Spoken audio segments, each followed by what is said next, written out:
Okay, storytelling Ron here, and I'm going to talk about Tomb of Annihilation. This is like the sort of the basic overview, or whatever. I don't script. A lot of you guys ask me to script. I don't script. It's a basic overview of the story, the plot, the spoiler, major spoiler alert. So for DMs only that plan on DMing this, so I'm going to be talking about.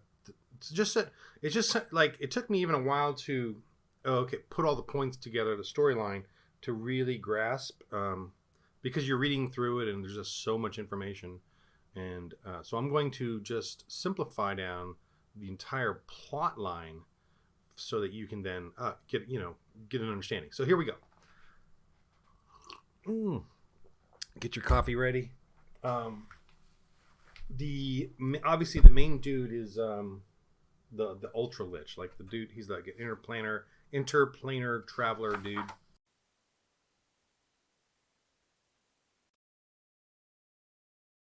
Okay, so the Acerak, they like the list of pronunciations, which is I appreciate because all the names are funky. So Acerak is the Ultra Lich, and he, let me just get to it. He is in Omu. Well, he's not in Omu now, but that's his HQ. His headquarters is in this old ruined town down here at the bottom. You can see the map. Can you see my mouse? There. Okay, there's my mouse. And I'm looking at the map here. So that's Omu down here. It's a ruined, hidden, lost, pretty big actually village or city in the jungle. So I'm going to give you the backstory of how he came here and why and all that. Now the characters obviously are going to start up at Port Naranzaru, and they got to come all the way down through all these different adventures to then get to Omu and discover this, the death curse. So what happened? Okay, so many years ago, they all worshipped Ubtao. Ubtao, Ubtao. So he's kind of like a good god. And but then the people got all basically. I feel like it's like the Mayans. The people got evil, treacherous, sacrificing or whatever, and so Ubtao turned his back on them. So in the jungle, you may find statues of Ubtao. He does mazes. His kind of theme is mazes. So they're kind of like old and ruined, and so you can, you may want to put that down as like something for them to encounter for sure. And I know that I think my characters are going here now, right here across this bridge, or they're getting there, and there's an Ubtao sculpture on that bridge which turns into a stone golem and kind of protects the bridge. And there's a maze thing, a little simple maze sort of test there. So Ubtao was once the good god that the people here worship, but they forgot about him and became selfish and went their own and did what was right in their own eyes. And and so because he turned his back on them, the Omuans became Mayans, like treacherous and sacrificial and selfish. And so then 9 trickster gods or spirits or demons of the jungle came into Omu down here, and they began factioning off the Omuans into different sects, right, and cults. And so they all started sacrificing, and and it was so pretty evil. And they created 9 different shrines throughout the city to for their spirit gods that were tricking them. And the 8 of them are fight 4 and 4 fight each other, the spirit gods. And there's one, I think he's the snail, that's kind of neutral, but whatever. But you should study those sections and kind of know about those trickster gods, and that they personify themselves, or not whatever, into the 9 creatures that are unique to Chult, or not unique, but whatever. These 9 different creatures that are they're in the list, or in the in the back here, and they have a list of the 9 trickster gods and what creatures they are in there, whatever. Anyway, so and then you have the character, and I had the characters encounter those different creatures, not as the trickster gods, but just as the creatures themselves. And they ate they cooked the Sioux monk, one of the creatures, the monkey, the evil Sioux monster, the brain. This was in a recent episode, and I gave him a dream that there's these spirits, gods, in the jungle or lost or something, and I made it very confusing, this vision. But that's something you need to do. You need to be aware of the backstory to start sprinkling it in to the beginning adventures. Okay, so that's really important. That really adds a level of intensity to their story. So that's why I'm giving you the backstory. So there's Ubtao is a lost god, which you want to bring in at some point. You're like, I'm going to bring it in when they go to that bridge up here. Somehow, maybe with a Chwinga, because the Chwinga kind of to me the Chwinga, the little spirits that are sort of little leprechauns that give little gifts out or whatever. And I've made a little list of things that they can get and give and all that. They may be little servants of Ubtao, and help them, give them visions and stuff. And so anyway, back to Omu and Asarak, whatever, the Lich. So he came down and saw their evil, their shrines, the cults, and all that, and they were all fighting and sacrificing, and I'm sure just like the Mayans, they probably went out and devastated all the other little tribes and brought them in and started sacrificing them. So he saw that and took advantage of it, and all their evil and selfishness, and entrapped the 9 spirits, and then took over the city of Omu and enslaved everybody. And I guess he was looking for another place to either place his phylactery or to, just another place for him to hide things. And so he got them to create his own tomb, the Tomb of Annihilation. He got them to create a tomb that he would then hide stuff in or put stuff in, whether and I think he did out of amusement and all that. So the tomb is an incredible tomb. It takes up quite a bit of the book. Of traps and weird creatures or not weird creatures. Well, yeah, weird creatures and stuff.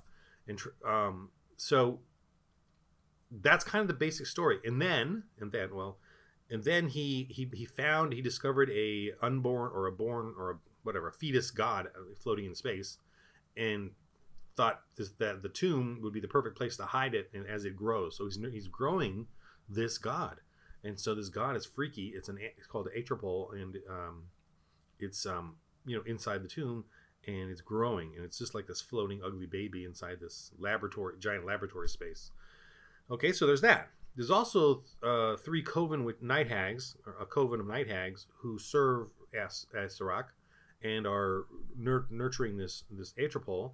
And the Atropole is now taking over the world in the sense that it's sucking all the souls into it, and that's the death curse.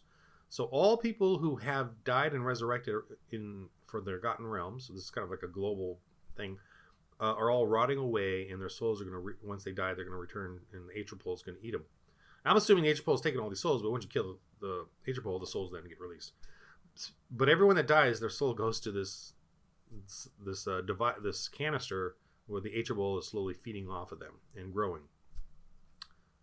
That's the backstory.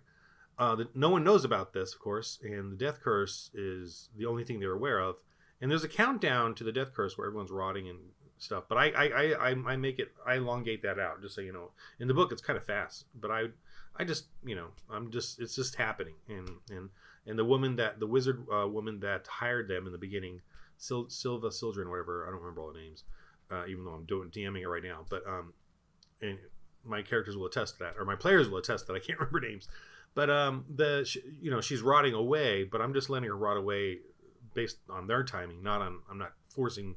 I'm letting them explore Chult without having, there's a sense of foreboding of getting something done, but I'm not pushing them like, you got to do it now, or she's dying right now. I'm letting them know that she's rotting away, and once they need her help, or she needs their help. So that's the basic story. Oh, so no, sorry, there's more. In Omu, there's also the Yuan-Ti or Wan-Ti. I say Wan-Ti, but maybe it's the Yuan-Ti, the snake, the serpent folk. And there's Raz-Nasi, Raz-Nasi. Raz-Nasi, I think that's how I pronounce it. Raz-Nasi is, he's the serpent leader, and he's sort of guarding Omu and guarding the tomb on the outside. He doesn't realize that Asarak is tricking him, because Raz-Nasi, or Raz stands for Duke something, or Count something. So Raz-Nasi, he's rotting away because he was once a holy paladin, and then he became evil, and now he's a serpent. He got changed into a Yuan-Ti, but he was up at Mesro here in 50 years ago and became evil and tried to defeat Mesro with Undead. So he's the instigator of all this undead that you see, this light brown colored sections here. So he's of the undead, or he's a necromancer. What's funny is that I don't really see him in his stats. I don't really see how he's a powerful necromancer, but whatever. So he's the one that kind of created the undead and unleashes them in the jungle. Now, he had an army of undead back 50 years ago to try to take Mesro, and he failed and was defeated and scattered. And then Mesro, I don't know a whole lot about Mesro. There's a bit there, and I just don't retain in my old brain. But it's gone. It's disappeared for some reason, some curse or whatever, and magically disappeared. So I don't know. That's about... And I'm trying to avoid using that only because I don't want to do... there's a lot of like extra, stuff out there for Mesro, because it's basically as big as city as Omu, but it's in ruins. But I don't want to do it because it's going to be so much to do, and there's no info in there. There's very little info in the book about it, so I've kind of avoided them going there because, I'd rather, if they're going to do a town, a jungle ruin town, I'd rather it just be Omu. I don't want to do two. I don't want to ruin. I don't want to do Mesro, and then when they get to Omu, it's like, oh, we already did a big town, jungle town. I want Omu to be exciting, so that's why I'm kind of avoiding them doing Mesro. I'm downplaying it, and it's and if they do go there, it's just going to be jungle, with a couple of ruins. That's it. And so right now the characters are right about here in my current campaign. I actually did a previous campaign with my family, but we never finished it. However, we did quite a bit on this side. But anyway, so the undead after Raz Nasi failed, his army basically got scattered into the jungle, and so that they've been spreading and and taking over the jungle areas.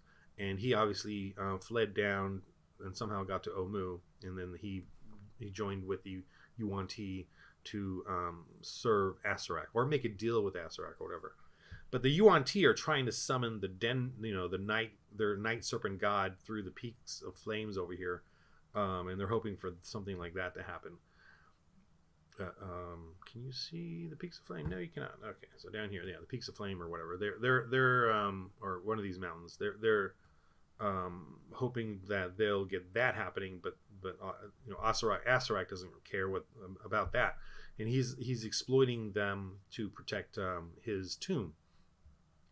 And of course, so if once the characters do get to that point of Omu, they can then make a deal that make a good fight with Raz Nasi, and if they win, then they just keep going. If they lose, then the Raz Nasi or the other woman who's there, conspiracy, backstabbing, discover that there's a death curse and it's in the tomb, and then they're gonna. So there's that. So, and also the other thing that you got to realize, they make a deal with the players to go take out the tomb. Now, I would also here's another thing that's maybe a little iffy, but I would allow, because of the tomb, how deadly each of the traps are. That's gonna sound terrible, but I'm gonna do it anyway.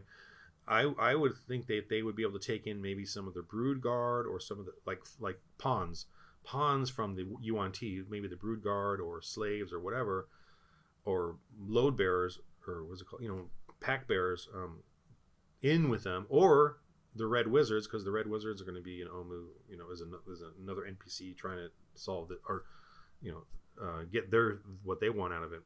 But I would have them join with another group of NPCs, and then let those NPCs kind of die off in some of the traps to show how deadly it is. I don't know, but something like that, because the traps in Tomb of Annihilation, they're kind of like do or die, and there's so many of them. It's a little, you probably have to bring the severity of those traps down a notch. So there's that issue too, that kind of weighs on me once they get there. So then, what's all this other stuff? By the way, the Night Hags, if I didn't mention it, I think I did. One of them is going to come out. You have to have one, just for the fun of it, and it's a cool little story twist. Since they're Night Hags, they can go planar travel or whatever, and they can go anywhere on the map, and they're going to go. And I've already done it with mine. It was pretty cool. It was a pretty cool little creepy experience, and they discovered her and tried to fight her, and they actually hit her a couple times, and then she, teleported away. But so you're gonna have one of the, and it doesn't even mention them until you read that little bit at the end, that they will go to the adventurers and they're going to snip off a piece of their hair or whatever, or takes something DNA-ish, and then they're going to go back. The one witch is she's going to go back, and I just picked one of them. She's going to go back, and then they're going to make a clone of like an inferior clone of that one. And so when they get there, hopefully, they're going to discover this clone, and the party now knows who she is, or the one that they got the hair from. And so and they even said, "Oh my God, she's going to clone her." They even said that, so they even kind of like jokingly knew what she was going to do. So she left, and they're like freaked out, and that was a good little event, encounter. And I'll post that video online. But so you got to know that kind of stuff too. You got to know like the ending stuff, so that you can sprinkle it throughout their adventure, and that's what builds this momentum of a long campaign. You got to have the ending stuff sprinkled, the clues and the names and the places, and if you need to, write out bullet points and make it in the order that you want to reveal it. So once you reveal something, you can check that off. So the rest of these locations, for the most part, are just cool, different little things that sort of build up. But obviously, all of them don't have that many answers. The main areas we're going to get answers is Nangalore, I believe, or is it Orolungu? Orolungu and Nangalore, actually. Orolungu is sort of a Naga spirit or whatever, Naga, and she will have answers for them that give them, one of those bullet points, one of those plot points that you want to unfold on them. The Nangalore also is a Medusa woman who's cursed, and she was once a queen or whatever, or lover, or murderous or lover, or whatever, of someone from Omu, and she was then imprisoned in Nangalore. So she's going to bring you a bunch of plot points, and she should be probably later on in the adventure anyway, about Omu. Now, I don't think now, you also need to know the level of what they know and don't know. They know about probably the Trickster Gods, the evils. An Ultra Lich came there. They probably know that. They may not know about the tomb itself, though. And maybe the Ultra Lich has powers or something, and so that he must have must be of the death curse. They must know that probably. Nangalore and Orolungu, that the death curse definitely comes from Omu. They don't probably. I would say they don't know about the tomb itself. I don't know. There might be some points in there that I can't remember, but they certainly know where Omu is and where in the Asarak, that whole storyline up into the tomb. Maybe they don't know about the death curse, but they know the only one who powerful enough to do something like that would be Asarak.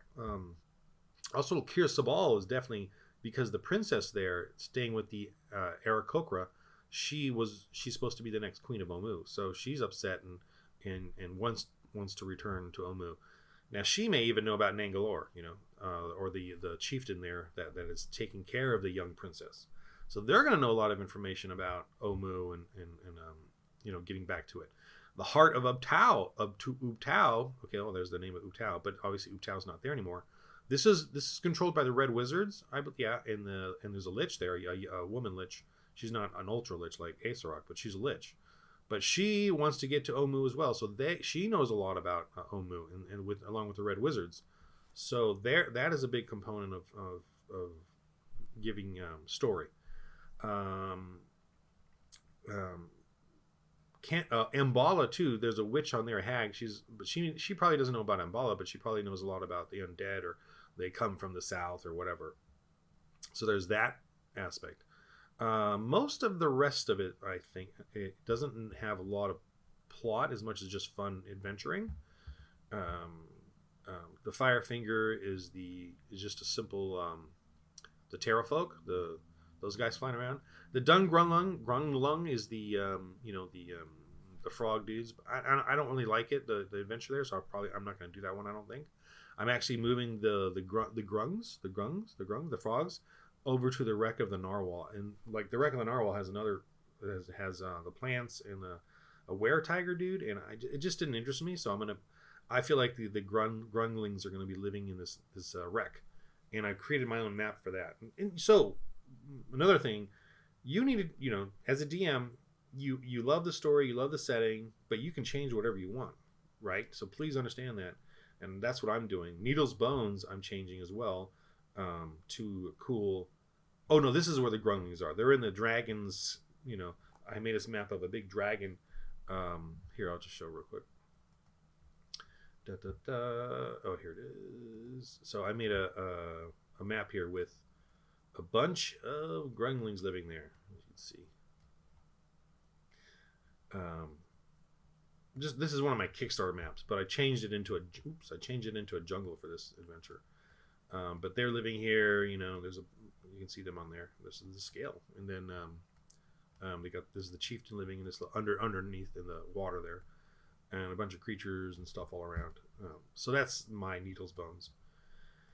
Now the original material doesn't have a map for it, so that's a little,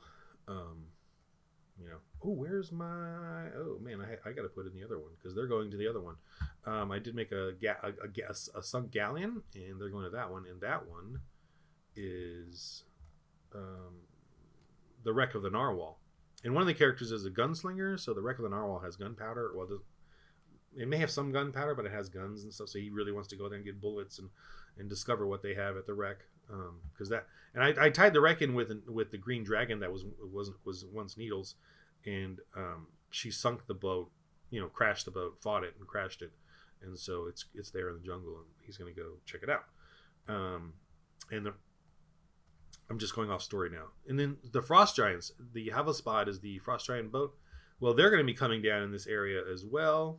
Another interesting thing, Artis Cimber, I'm assuming you know quite a bit about it, the story or not, I don't know.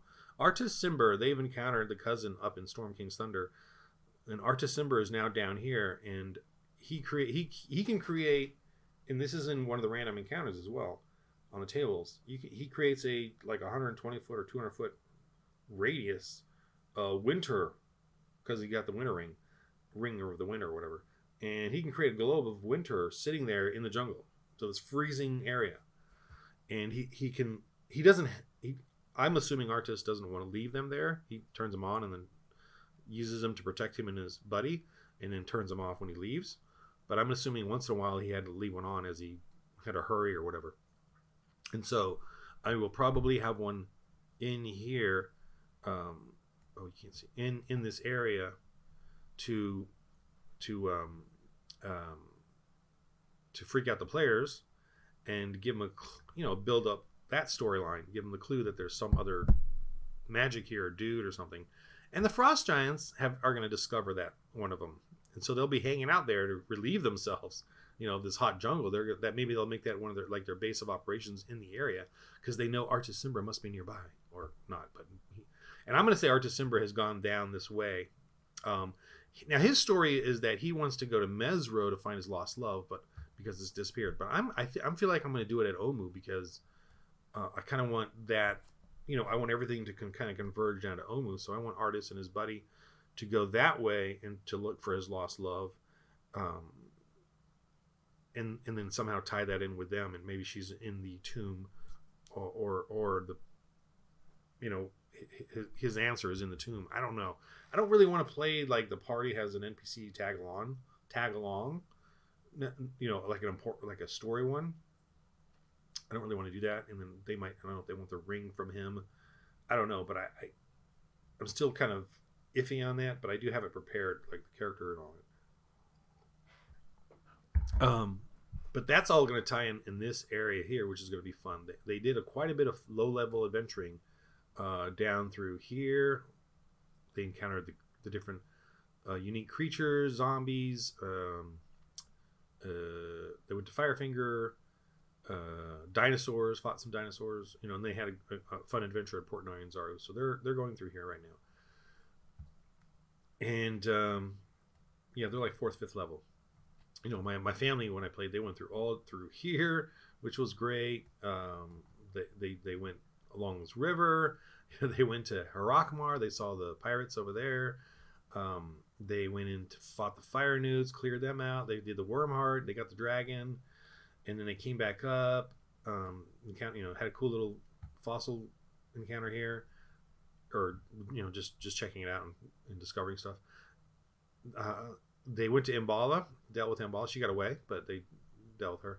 They did Camp Vengeance. They helped them. They went into here with the goblins. It was a lot of fun. I didn't do Yell Yark. I didn't particularly like that thing. It was kind of funny and neat, the net and whatever, and the tossing of the net. But I just did like a big goblin fight, and they got the Vorn, and then those guys returned back to Camp Vengeance, and that was a big battle, a big skirmish battle to fight to get it back, but they won. They did Camp Righteous, and encounter that thing, and so that's where they kind of are now. But the family kind of got dispersed and doing different things. But one of my family members, my daughter, is now playing in this one with it as a different character. But anyway, so they're over here. So that's a lot of fun. And I really like this. I don't change a lot of it. I'm not changing the story, but I'm certainly changing different locations into what I feel like DMing. You got to feel. So again, I want to reiterate. You have to feel like DMing it. You don't have to do it because it's in there. Like the Dun Grungling one. I don't want to DM that one. I just don't like the story. I don't like the maze. I just don't want to deal with it, and so I'm not gonna do it. So, and that's, as a DM, you change it to what you want. Okay, but I am trying to, obviously keep the same, the theme. The theme always, trying to keep that going. Anyway, so but the Annihilation to me is like a pretty fun, to keep it the way it is kind of thing. And so yeah, I hope that kind of clarified. I don't script it out. I just go off the top of my head. But I hope that at least clarified to you the basic storyline, the overview, so that you can, as you read it, you get what's going on. And again, make sure you kind of do have to read all the sections so that you can interconnect. What will help you get to Omu as far as plot points and building up those plot points. For the characters as they're exploring, and having fun. And yeah, I think that's it for this video. I hope that this is helpful, or just something to listen to or watch, and on YouTube like I do with other people's videos. And so I'm just adding to it. And thanks for watching. And again, I kind of, on my website, I have my own little patron type of thing. And I try to throw on as many minis and maps as I can. Lately, I've been busy with my Kickstarter, so I haven't had it thrown a lot on there, but there's a ton of stuff on there. But I am building up, and I'm going to start sprinkling some of my Kickstarter stuff in there, but not all of it, but some of it. And I do have other maps I've been working on, because I'm still DMing 2 campaigns, so I still have to make stuff for them as well. So I'm very busy, but the Kickstarter is really important to me to get that going or finished. And I don't know if I'm more than halfway, but I got the maps are the hardest for me, and I'm definitely more than halfway on those. Anyway, that's Kickstarter stuff. Okay, so thanks a lot. Again, and hope this was fun. It's fun for me. I enjoy doing these little videos. All right.